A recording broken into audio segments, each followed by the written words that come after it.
नमस्कार। आज है 3 मार्च, विश्व वन्यजीव दिवस। और इस मौके पर एक अहम खबर आई है। प्रधानमंत्री ने गिर नेशनल पार्क में हुई राष्ट्रीय वन्यजीव बोर्ड की बैठक में देश की पहली व्यापक नदी डॉल्फिन गणना रिपोर्ट जारी की है। तो आज हम इसी रिपोर्ट पर और वन्यजीव संरक्षण से जुड़ी जो दूसरी घोषणाएं हुई हैं, उन पर थोड़ी गहराई से बात करेंगे। चलिए, डॉल्फिन से ही शुरू करते हैं।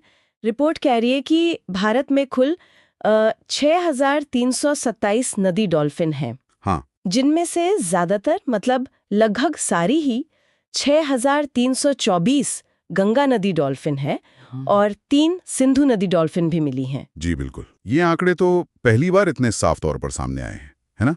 हाँ बिल्कुल। और ये आंकड़े इसलिए भी खास हैं क्योंकि ये गणना अभूतपूर्व पैमाने पर की गई है। 8 राज्यों की 28 नदियों में करीब 8,500 किलोमीटर का एरिया कवर किया गया। 8,500 किलोमीटर, ये तो बहुत बड़ा स्केल है। हाँ, बहुत बड़ा।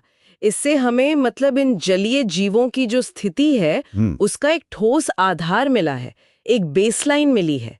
और इसमें दिलचस्प बात यह है कि सबसे ज्यादा डॉल्फिन जो मिली हैं वो उत्तर प्रदेश में है। अच्छा। हाँ, 3,997 और उसके बाद फिर बिहार का नंबर आता है 2,220 के साथ। उत्तर प्रदेश और बिहार, ये थोड़ा चौंकाने वाला है। ऐसा क्यों? क्या सिर्फ इसलिए कि गंगा का बड़ा हिस्सा वहां है, या फिर वहां संरक्षण के जो स्थानीय प्रयास हैं उनका भी कुछ असर दिख रहा है? देखिए, ये शायद दोनों ही चीजों का मिला जुला असर है।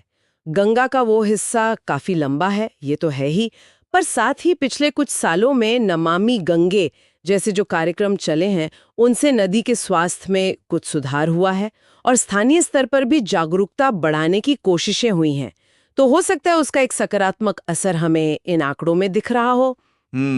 ये हो सकता है। हाँ, पर ये आंकड़े आगे की स्टडीज के लिए एक बहुत महत्वपूर्ण, आप कह सकते हैं, शुरुआती बिंदु है। बिल्कुल। तो डॉल्फिन की गिनती तो ठीक है, ये एक बड़ी खबर है, लेकिन ऐसा लग रहा है कि इस बैठक में सिर्फ डॉल्फिन पर ही फोकस नहीं था। संरक्षण का दायरा और भी बड़ा रखा गया है। जैसे एशियाई शेरों को लेके भी कुछ अहम बातें हुई हैं। हाँ बिल्कुल। एशियाई शेरों की जो 16वीं जनगणना है उसे इसी साल यानी 2025 में शुरू करने की घोषणा की गई है। और साथ ही गिर के पास जो बरदा वन्यजीव अभयारण्य है उसे शेरों के दूसरे घर के तौर पर विकसित करने पर भी जोर दिया गया है। अच्छा, दूसरा घर मतलब गिर के अलावा? जी, ताकि शेरों की आबादी एक ही जगह पर केंद्रित न रहे, उसका फैलाव हो सके और किसी भी तरह के खतरे से पूरी आबादी एक साथ प्रभावित न हो। ये तो काफी दूर की सोच है। लेकिन जब जानवरों की आबादी बढ़ती है या उन्हें नई जगह ले जाते हैं तो अक्सर वो इंसानी बस्तियों के पास आ जाते हैं। फिर वो मानव वन्यजीव संघर्ष वाली खबरें बढ़ जाती हैं। इससे निपटने के लिए भी कुछ सोचा गया है? हाँ, ये एक बहुत बड़ी चुनौती है और इसी को ध्यान में रखते हुए कोयम्बटूर में एक राष्ट्रीय उत्कृष्टता केंद्र स्थापित किया जा रहा है। कोयम्बटूर में? जी। ये केंद्र जो है वो कोयम्बटूर के Salim Ali centre for ornithology and natural history, जिसे सैकॉन भी कहते हैं। हाँ, सुना है। पक्षी विज्ञान के लिए काफी जाना माना नाम है। जी बिल्कुल।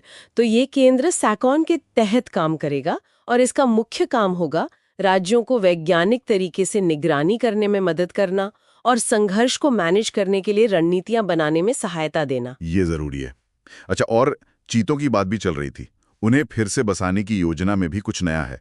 गांधी सागर और बन्नी घास के मैदानों का नाम आया है। हाँ, कूनो नेशनल पार्क के बाद अब मध्य प्रदेश के गांधी सागर अभयारण्य और गुजरात के कच्छ में जो बन्नी घास के मैदान हैं, बनी ग्रासलैंड्स, हाँ जी, उनको चीतों के नए घर के तौर पर तैयार करने की योजना बनाई गई है। इन जगहों में ऐसी क्या खास बात है? देखिए, ये दोनों ही जगहें चीतों के ऐतिहासिक रेंज का हिस्सा रही हैं।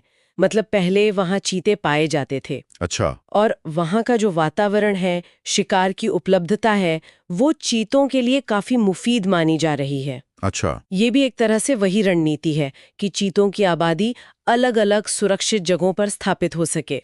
तो शेर, डॉल्फिन, चीते, इनके अलावा भी क्या दूसरी प्रजातियों पर ध्यान दिया गया? हाँ बिल्कुल। ऐसा नहीं है कि सिर्फ इन्हीं पर फोकस था।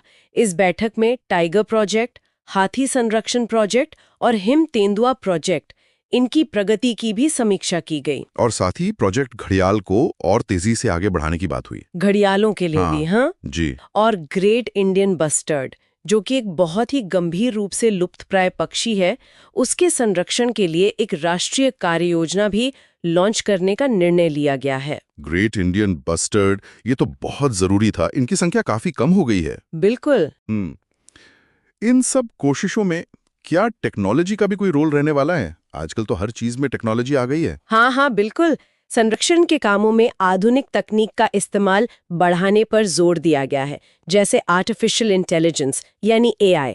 एआई कैसे मदद करेगा? जैसे ड्रोन से ली गई तस्वीरों का विश्लेषण करके जानवरों की गिनती करना, उनकी गतिविधियों पर नजर रखना, और रिमोट सेंसिंग यानी सैटेलाइट इमेजरी से जंगलों की सेहत, पानी के स्रोतों वगैरह पर दूर से ही नजर रखना। अच्छा, ये तो काफी एडवांस तरीके हैं। जी, और इसके अलावा गुजरात के जूनागढ़ में वन्य जीव स्वास्थ्य के लिए एक राष्ट्रीय रेफरल केंद्र की भी नींव रखी गई है। National referral centre for wildlife health. जी, ये जानवरों में होने वाली बीमारियों की निगरानी, उनके इलाज और प्रबंधन के लिए एक बड़ा सेंट्रलाइज्ड केंद्र बनेगा। तो अगर हम कुल मिलाकर देखें तो ये वन्यजीव संरक्षण के लिए एक बहुत ही व्यापक और महत्वाकांक्षी योजना लग रही है।